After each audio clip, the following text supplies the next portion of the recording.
എൻ്റെ ഏറ്റവും ഫേവറേറ്റായ ചക്ക പായസമാണ് ഞാൻ ഉണ്ടാക്കിക്കൊണ്ടിരിക്കുന്നത് ഇപ്പോൾ. ചക്ക നല്ലോണം പഴുത്ത ചക്ക കിട്ടി. അപ്പോൾ ആ ചക്ക മിക്സിയിൽ അരച്ച് ചക്കച്ചുളയൊക്കെ അരച്ച് അത് ശർക്കര പാനിയിലിട്ട് വരട്ടുകയാണ്. കുറച്ചുകൂടി നെയ്യ് കൂടി ഒഴിച്ച് അത് നല്ലോണം ഇളക്കി യോജിപ്പിച്ച് അത് മൂന്നും കൂടി ശർക്കര പാനിയും ചക്ക അരച്ചതും നെയ്യൊക്കെ കൂടി നല്ലോണം അങ്ങോട്ട് ബ്ലെൻഡ് ആവണം. ഈ സ്റ്റേജിൽ നല്ലോണം കൈവിടാതെ ഇളക്കി കൊടുക്കണം. പക്ഷേ അതിന് ധാരാളം കുമിളകൾ വന്നിങ്ങനെ പൊട്ടിത്തെറിക്കും.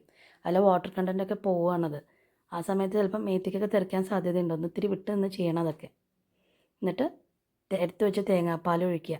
തേങ്ങാപ്പാലുണ്ടല്ലോ, ഒന്നാം പാൽ, രണ്ടാം പാൽ, മൂന്നാം പാലൊന്നുമില്ല. ഞാൻ ഒന്നിച്ച് കുറച്ച് കട്ടിയുള്ള പാലുകൊണ്ട് എടുത്ത് വെക്കും. എന്നിട്ട് ഇത്തിരി വെള്ളം ഒഴിച്ച് അതിന് രണ്ടാം പാലൊക്കെ ആക്കുക ചെയ്യുക. ഏതായാലും ആ പാല് നല്ലോണം അതിലേക്ക് അങ്ങോട്ട് ഇളക്കി യോജിപ്പിക്കണം. പാലയിൽ വേറിട്ട് നിന്ന് കാണാനും പാടില്ല. അപ്പം ധാരാളം നന്നായിട്ട് കൈവിടാതെ ചക്കയിൽ ഇളക്കി കൊടുക്കുക. അപ്പോൾ ആ ചക്ക ആ കൂട്ടിലേക്ക് ഈ പാലും നല്ലോണം യോജിച്ച് വരും. അപ്പോൾ അതൊരു നല്ല കൺസിസ്റ്റൻസിയിലേക്ക് ആവും. ഒരു ബ്രൗൺ കളർ, നല്ലൊരു ബ്രൗൺ കളറിലേക്ക് വരും. നല്ല മണമായിരിക്കും. ആ നെയ്യുടെയും ശർക്കരപ്പാനിയുടെയും ചക്കയുടെയൊക്കെ മണമായിരിക്കും. മണം നിങ്ങൾക്ക് കിട്ടണില്ലല്ലോ, എന്നാലും ഒന്ന് ഊഹിച്ചോളൂ. നല്ല മണമാണ്. ആ പരിസരം മുഴുവൻ മണക്കും ചക്ക പായസം ഉണ്ടാക്കുമ്പോൾ.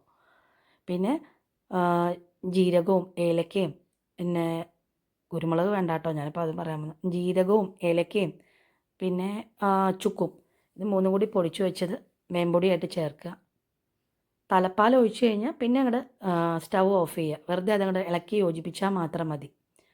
ഇത് നല്ലോണം ഇളക്കി യോജിപ്പിച്ചിട്ട് അതിലിത്തിരി വെള്ളമൊക്കെ കലക്കി, അത് നമ്മുടെ ശീലങ്ങളായിപ്പോയി, മാറാൻ പറ്റില്ല പെട്ടെന്നൊന്നും.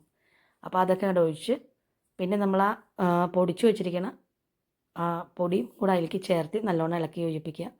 പിന്നെ എല്ലാം കൂടി വറുത്തിടുക. ഇത്രയേ ഉള്ളൂ, ചക്ക പായസം റെഡി.